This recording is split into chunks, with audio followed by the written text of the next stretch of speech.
Give it all you got. Bring it. Let those beacons drop. Bring it. We know that there's a foe, and so that's the way we go. Be they bugs or mutts. Bring it. If it's squids we've got, Bring it. doesn't matter what we face. We will put them in their place. Bring it on, dusk or dawn. Let them hear liberty's song. With banner high, fist to the sky. Hear us cry. Bring it on.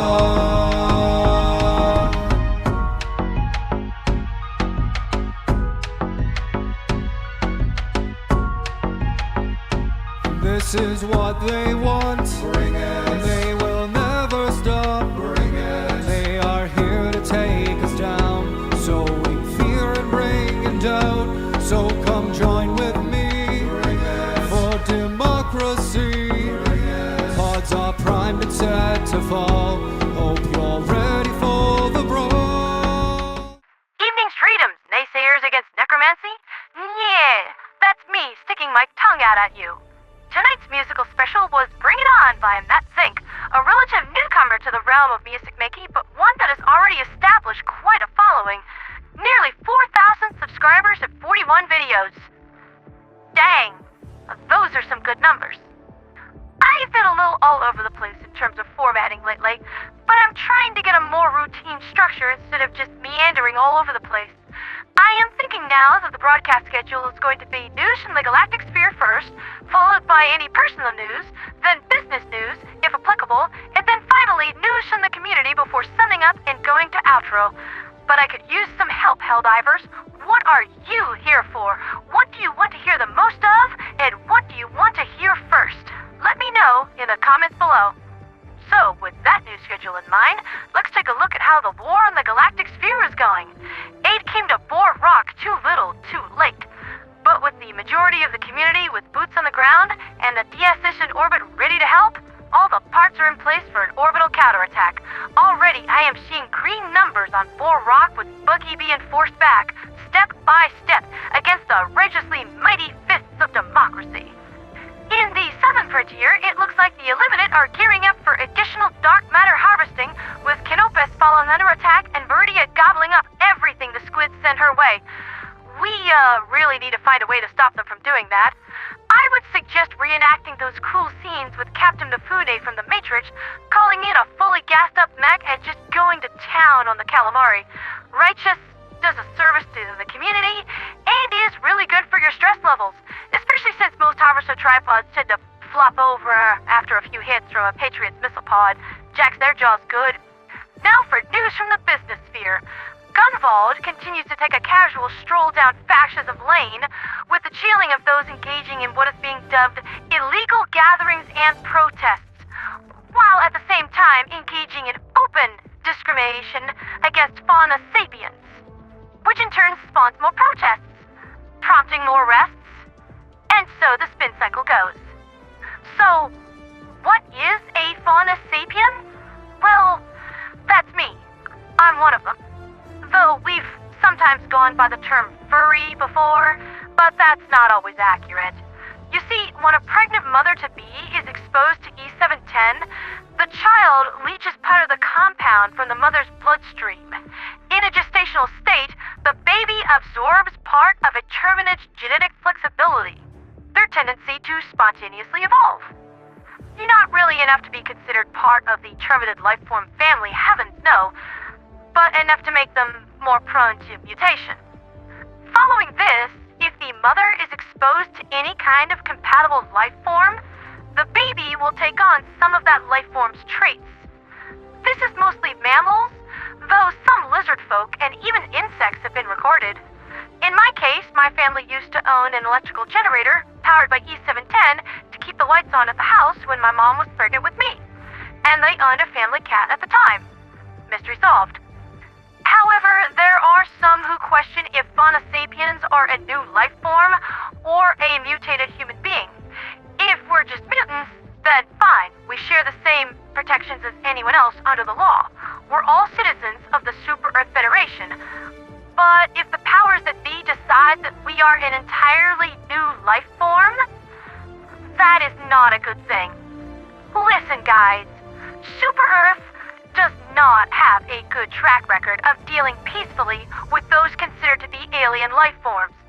The Cyborg Nation was declared a separatist alien government. Look how that ended for them. We faunus are no strangers to discrimination, but arresting us and putting us in internment camps sets a very dangerous precedent, and this could spread well beyond Gunvold's borders. Do you see why this is so concerning to me?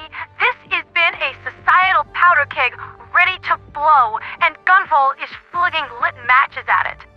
As for my take on all of this, we're born from human mothers. We are just human beings that are a little different from you, and I don't think that I should have to defend the reasons on why I should be allowed to live free. My existence is not political, and really either you fight for liberty for all, or you don't. No excuses. Them's the breaks. Take it or leave it. Excuse me, let me just regain my composure, and we'll shift over to some lighter news. It appears that an unnamed pyromaniac on Super Earth has set fire to the Pacific Ocean. How? Why? I have no idea, but eyewitness reports state that this pyromaniac will not stop demanding corn. I'm not really sure where to go with this. Now, as promised, I have a little theoretical science news to drop on you all. Tonight's talking point is the Penrose Sphere, Penrose Siphon, and how all of this nonsense works. A Penrose Sphere is a theoretical framework of perfectly reflective mirrors constructed around a black hole just outside of its event horizon so that it all won't get yeeted in. Light is introduced within the framework, and because of the gravitic wake, the photonic particles are accelerated.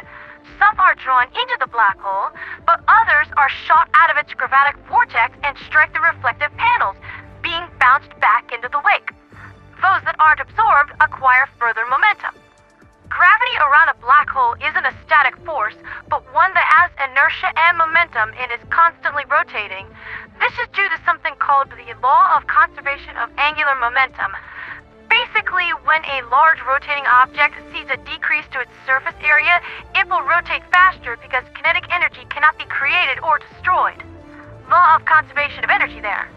So, black hole singularities are infinitely dense, thus rotate infinitely fast, applying that momentum to their electromagnetic field and to their gravity wells, which is why things tend to spaghettify in the shape of a vortex, because that is the shape of the moving gravitic force. Now, are you still with me, Helldivers, or did I just liquefy your brains? Come on, this is basic super college material. Keep up, we're only halfway done. What the Ministry of Science is proposing is a Penrose Siphon, which works on a similar concept but slightly different. Rockets will be fired in a trajectory that will achieve stable orbit around Meridia and at a speed where they won't get ripped apart and spaghettified. Once in stable orbit, they will activate their own Alcubierre drives and leach part of the accumulated dark matter into their hulls. Once in maximum capacity, the rockets will jettison part of their mass into Meridia to achieve escape velocity, and then rocket out into the cosmos, taking the dark matter with them. Sounds simple and easy, right? Well, kinda. Because these rockets will be going many times the speed of light once they escape from the event horizon with a payload of dark matter, I just hope that we don't implode any other planets that we actually like by accident. But now we move into news from the community. But first, there's some personal stuff that is related to it. Today is the maiden voyage of the Bringer of Mercy 2.0, a Legion diver manufactured super dreadnought with several times over the increased amount of firepower, a larger Eagle hangar, a larger Alcubierre drive, a whole deck devoted to manufacturing modules, which means that we will never run short of fist units ever again, a bigger broadcast studio for me, and a larger bedroom for sleeping in.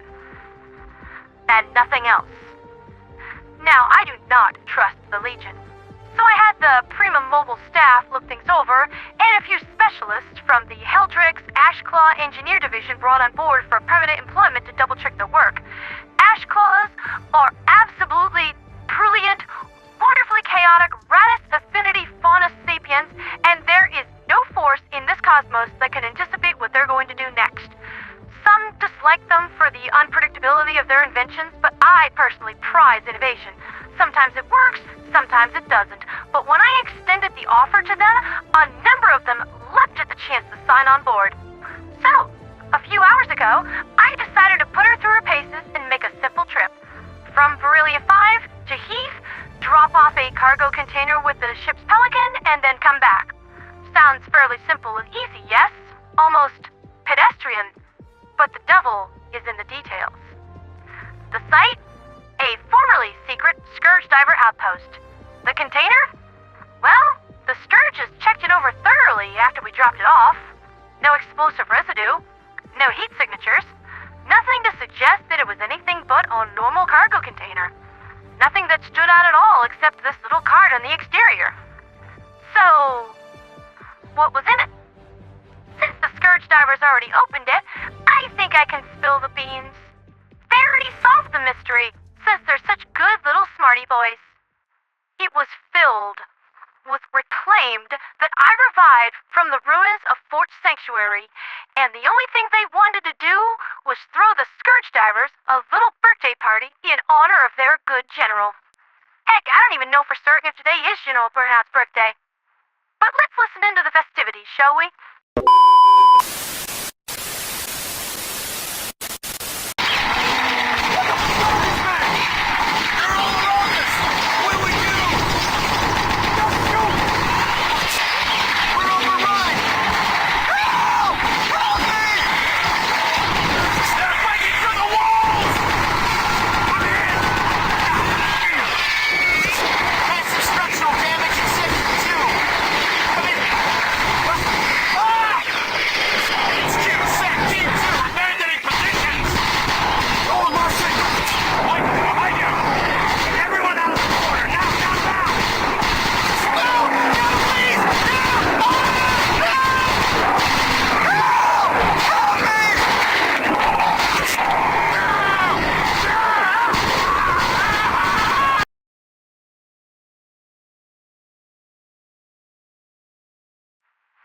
I once heard it said that we should all have the capacity to become monsters, or else we will all be the victims of those who already are. Fluff with me now, Burnout.